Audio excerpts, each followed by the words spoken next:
Little Poet recently posted a video about why she's made certain life changes. The one that she recently posted addresses a specific comment by one of her viewers. That comment prompted me to review and react to that video. So let's dig in. You've tuned in to When Your Mind Becomes the Scene of the Crime podcast. I'm Dr. Linda F. Williams. I take survivors of abuse and trauma from pain to purpose so that you take back your power, tap into the truth of who you are, and live your best life now. You know the quote, when you love something, it's not enough just to love it. You have to take care of it. When I think of that quote, I think of a lot of things, but one thing I think of is Sherry Blum. She was a great artist. She had her whole life ahead of her. She was a young girl. She became overextended. She was doing stationery in China, and she was doing all these things for Macy's and Penny's and Target. And it stressed her out, and it took the one thing that she loved, and it ruined it for her. There was a lot said in that. I had never heard of Sherry Blum until I watched Susan's video the other day. And so I looked her up. Here's a picture of her here. Sherry lived on the Chesapeake Bay. One clip in Little Poet's video of Sherry in an interview, Sherry was saying, wow, it was almost like she was honored and shocked to be an artist. She said, I'm just doing me pretty much. This is who I am, she said. Now, I couldn't find anything on the actual cause of Sherry's death. What I can tell you is that she died at 34 years old. There on the Chesapeake Bay, where she once found so much joy and fulfillment in her artistry. I'm going to do some more digging on her life and what might have led her to be so disillusioned with what she did, but I can tell you this, a couple of things will always cause you to lose interest in what's actually you. If you are misaligned, if you're in a career, in a relationship, any decision that you've made to walk into any situation that's misaligned with who you truly are as God created you, it's going to feel like trudging through mud. Now with Sherry, I honestly believe that if she had had somebody in her life who was able to help her to make sound business decisions that were in line with the truth of who she is and the truth of her honesty and authenticity in her artistry, then she might have enjoyed it a lot more. This is what I learned from my experience in the music world. Some of you may know I used to write with the lead singer of the Shy Lights, and we were kicking them out left and right. We were writing songs for the Dells. We wrote a couple of songs, 2 or 3 songs that the Shy Lights actually recorded, and we were in our element.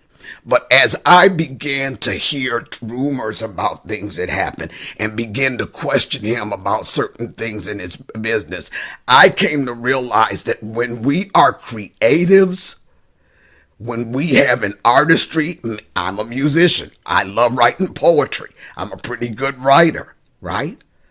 And he was a masterful arranger. He was a masterful vocalist. Eugene used to be able to sing in a whisper, pitch perfectly. Okay? He would go home and he would run okay, y'all, get ready to date myself. 8 tracks he would have at home. He would work, not 8 tracks. He would have the reel-to-reels, and he would record every single part of the song. So he created his own demos. He did the drums. He did the keyboards. He had the horn lines. He did every single part of the harmony himself, just laying down track after track, and then he did the lead. But what I noticed about Eugene is that he was always just so intensely into his artistry to the point where don't talk to him about any business. I'm not talking about the guy. I'm saying there's a whole bunch of artists out there who are very talented, whether they're painting, singing, writing, whatever. That business just isn't their thing, y'all. They are highly focused on their artistry. And I've noticed that's a string that runs through a lot of very talented lives. And it's one of the reasons why they get into these deals with these record companies and it goes nowhere, or they get into a deal with the record company and then the record company has they've signed the bottom line, right? So that the record company's A&R man, artists and repertoire, gets to choose what they do, gets to choose the producer they do it with, gets to the record company gets to determine whether or not they're going to put money behind you. And they can put money behind you, as long as you bringing in those millions. Fine, don't have one bad record. It's like, okay. So, because probably the same thing happened to Sherry Blum. She was a young lady, too young for all of this. And there was nobody there to help and advise her based on her own personal values as to how to navigate that horizon. Because for her, it wasn't about all the money she was pulling in. You can still buy her stuff out there. They're still making kitchen goods and pictures and putting her stuff on a bunch of stuff. But she's gone.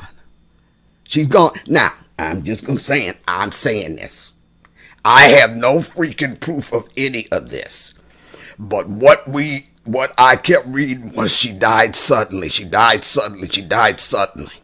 There was no indication whatsoever of her having fought any kind of sicknesses or anything. So it could be that, she took herself out. She might have become so disillusioned with things and so overwhelmed that she probably couldn't deal with it. And I'm just saying that's total speculation, y'all. I have no clue what took out Sherry Bloom.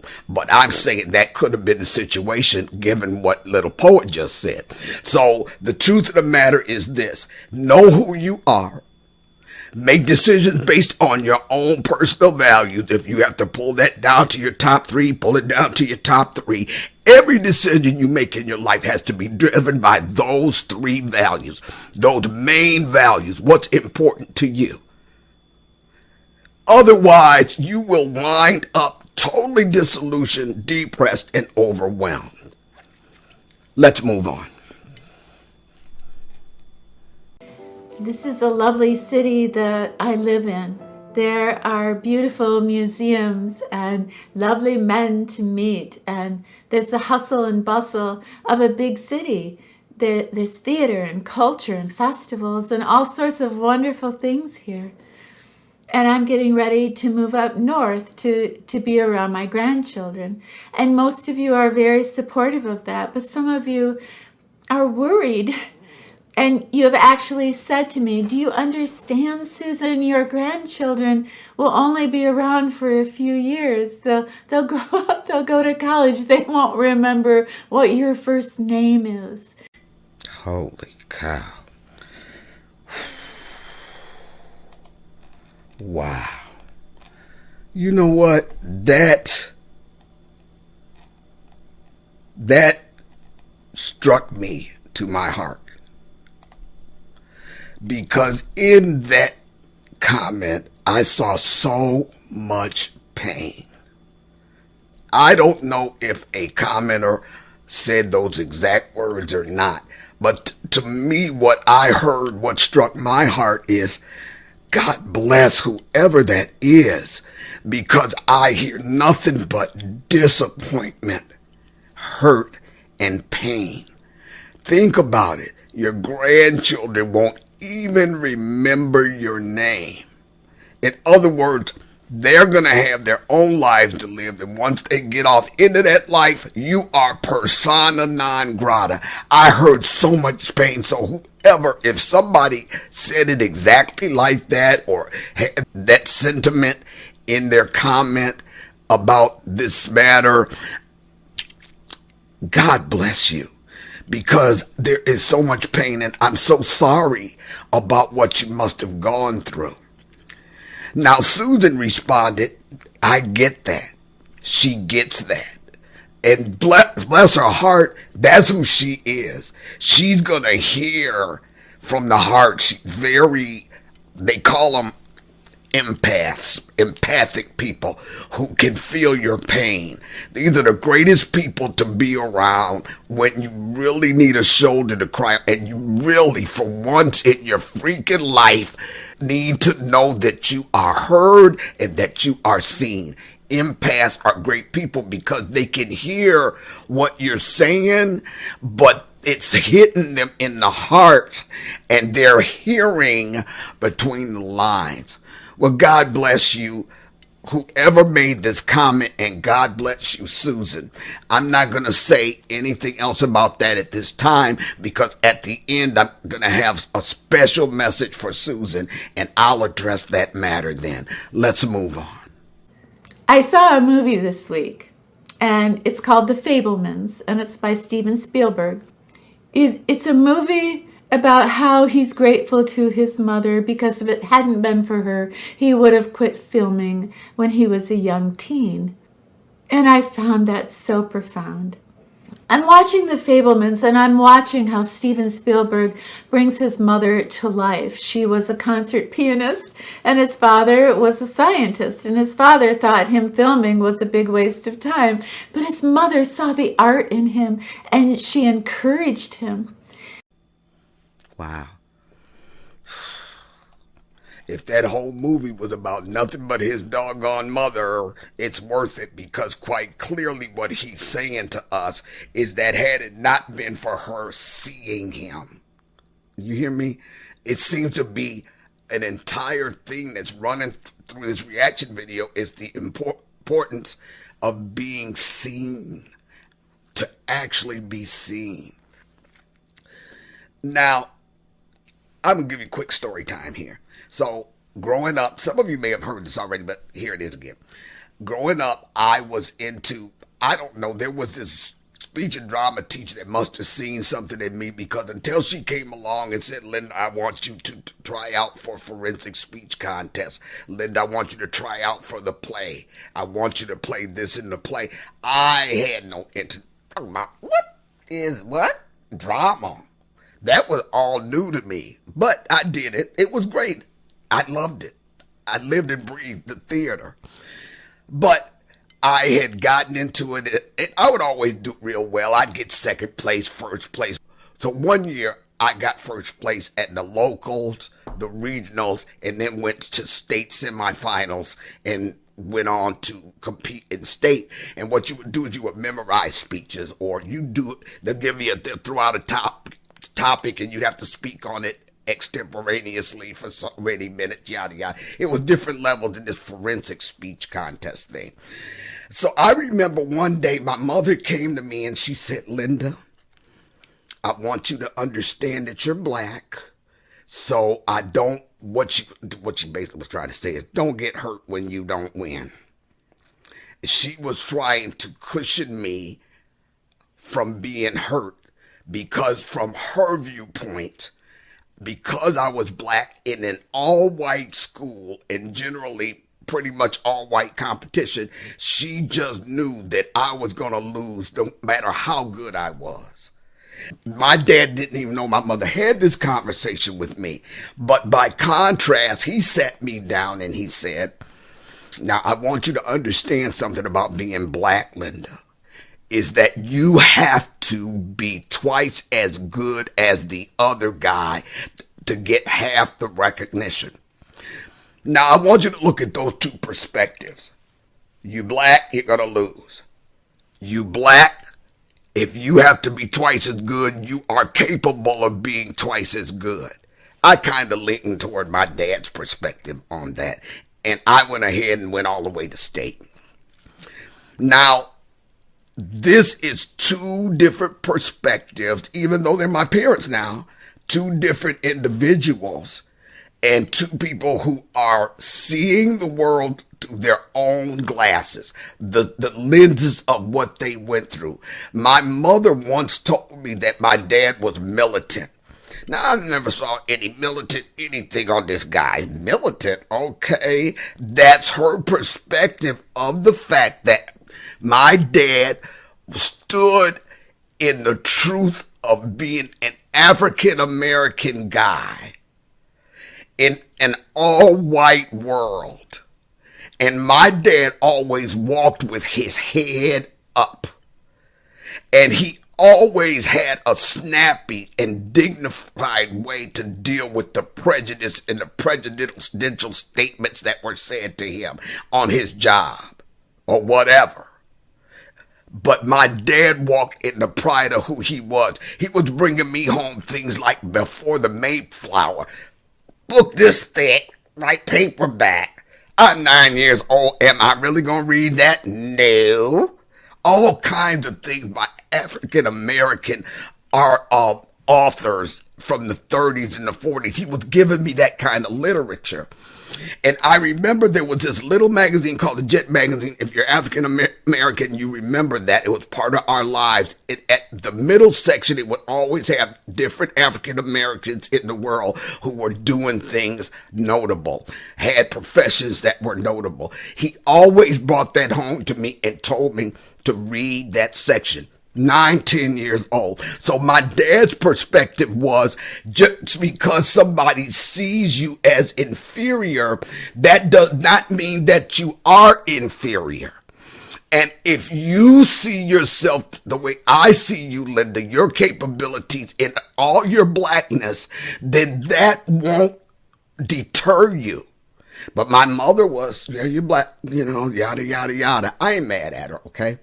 So basically what I'm saying is that it's very important for us to couch what we hear and what we see about ourselves from a perspective that stands apart from judging ourselves by somebody else's perception of us, because we've got to understand that none of us are seeing based on truth. We see things as we are, not as things are.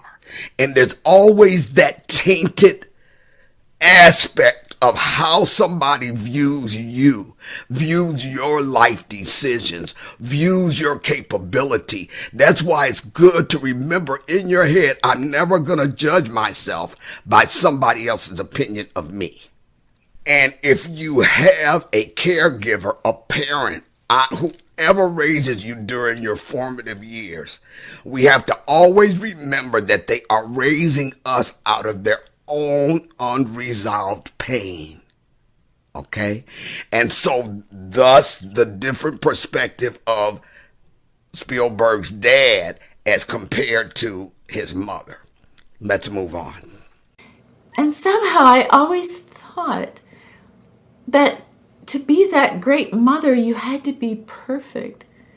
But Spielberg's mother wasn't perfect.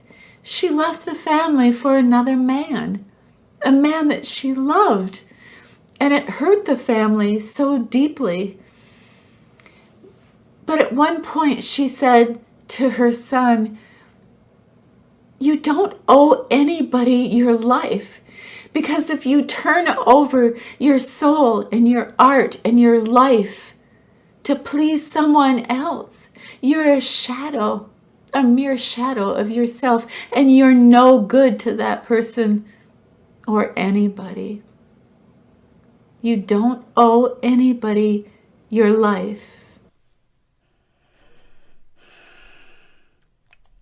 Or your life force.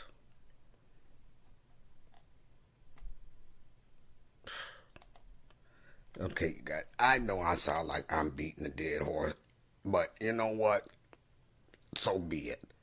Please understand who you are at your core.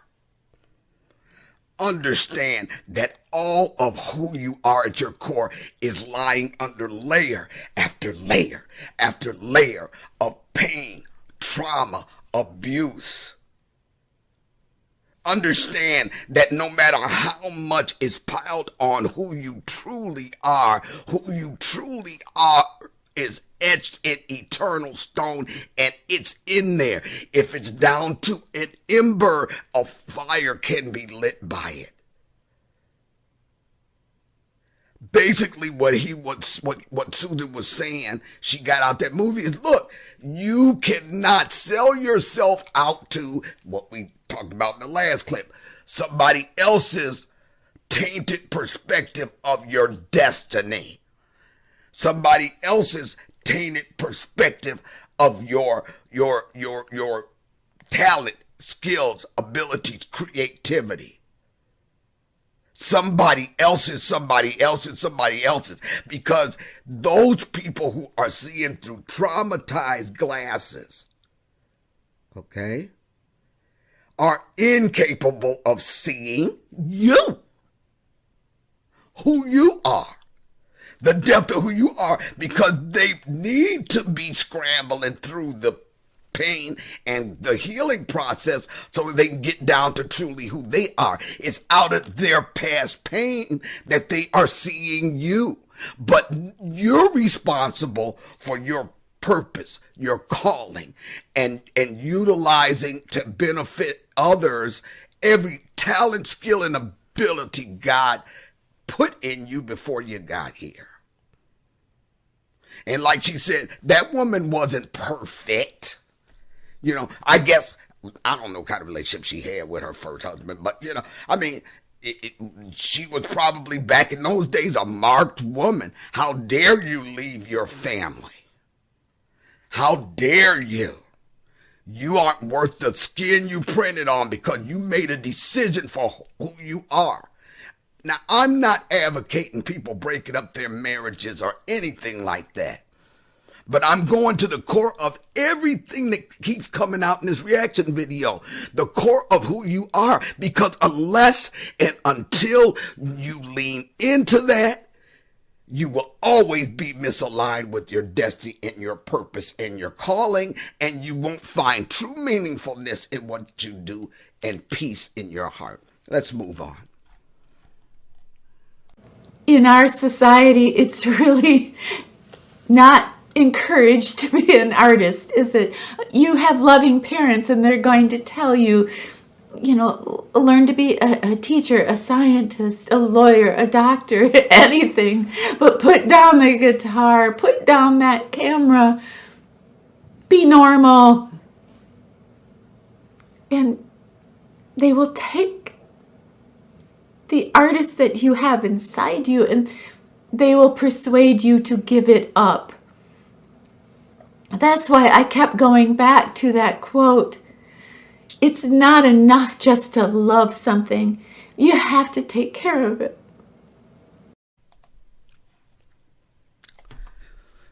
Amen, Susan. Amen.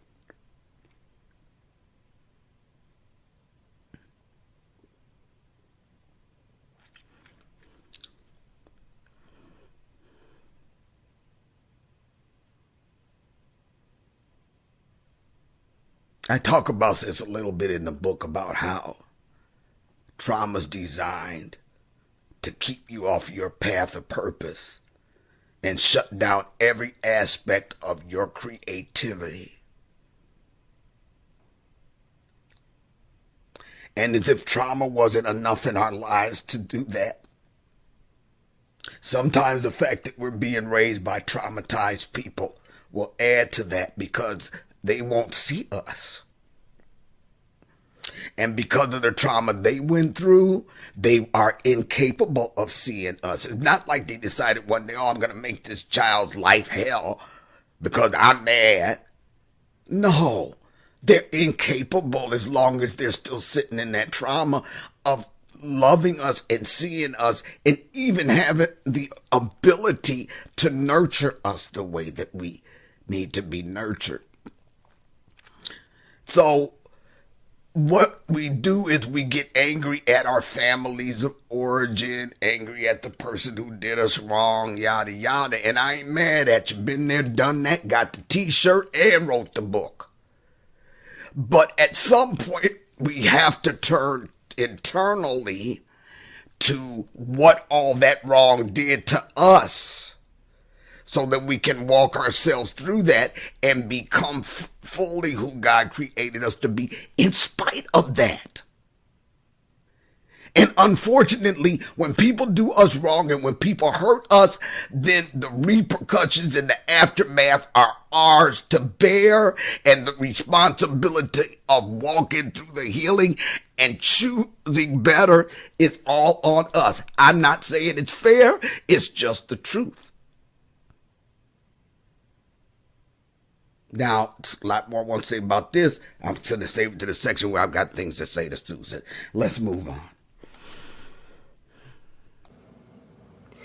When I see my grandson at 4 years old making little movies and not having anyone around him who could nurture that who could really nurture that artist in him, I have to go. I have to pack my bags. I gotta go.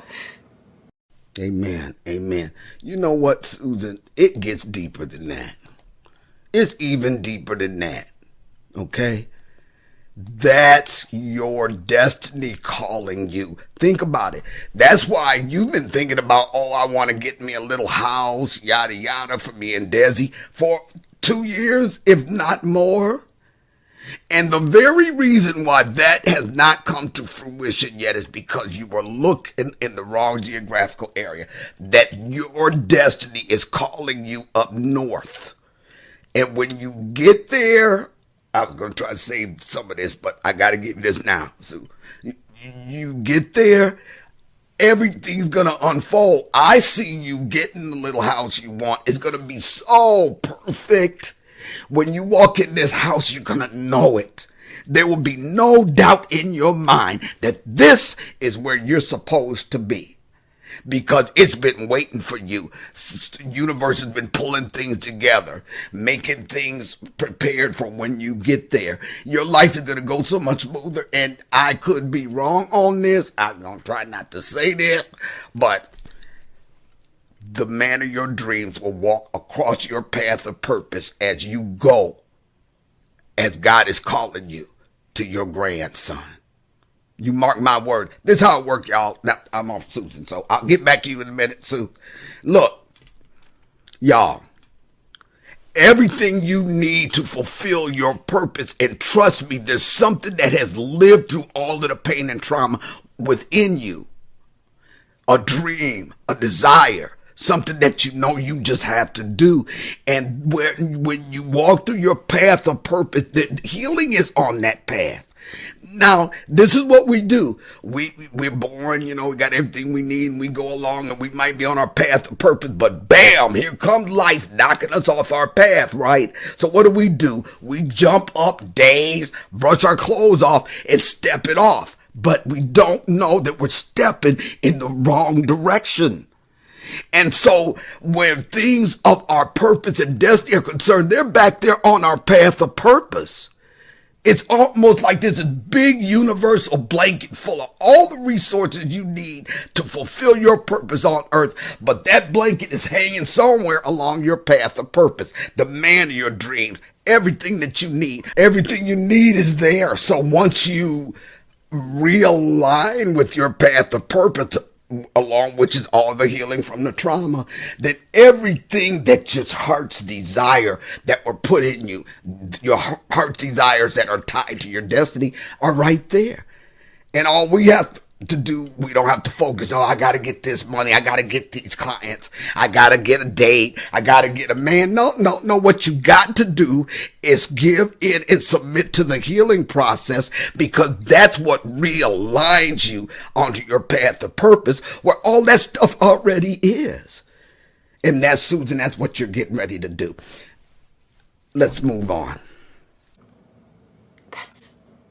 That's everything to me. And I may not be the influence that I think I might be, but I gotta try. Without my grandfather, I wouldn't have had a piano. I wouldn't have had cameras. My best videos are not behind me. My best videos are ahead of me. You got that right. You got that right. You have no clue, my friend, what's awaiting you when you do this. It's your destiny calling you, sweetie. And I know that your focus is on your grandson, but that's your destiny calling you. Okay? That's your destiny calling you. And you don't have to ever apologize for that destiny. You don't have to ever apologize or explain yourself when you know that you're moving as God is leading you. And it's going to make a difference. And don't you ever think it won't. Don't ever judge your decision to make this move by the pain that was evident in the comments that were said. And don't you for one freaking minute believe that it's going to be all for naught. Your grandson will never forget you. He will never forget you. Let me ask you this. If the comments or the sentiments in the comments are correct, wouldn't that mean that you have forgotten your grandfather? What was he to you? He was my dad in my scenario. He was my dad in that scenario. Okay? He was my dad. So in other words, God had you. He had your back. He put your grandfather in your life. Now, what circumstances your mother went through in order to bring her to a place where she was in the house with her father so that he could be there for you. Well, God bless him. That was no accident, sweetie. Your grandfather was there because God put something in you and he wanted to protect it and nurture it. I rest my case. Let's move on to the next one. I'm going to learn my craft. I'm going to film things I never dreamed I could film. And I want my family around me.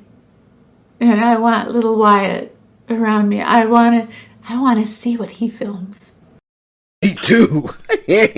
Me too. Ooh, thank God that you see that in that young little boy.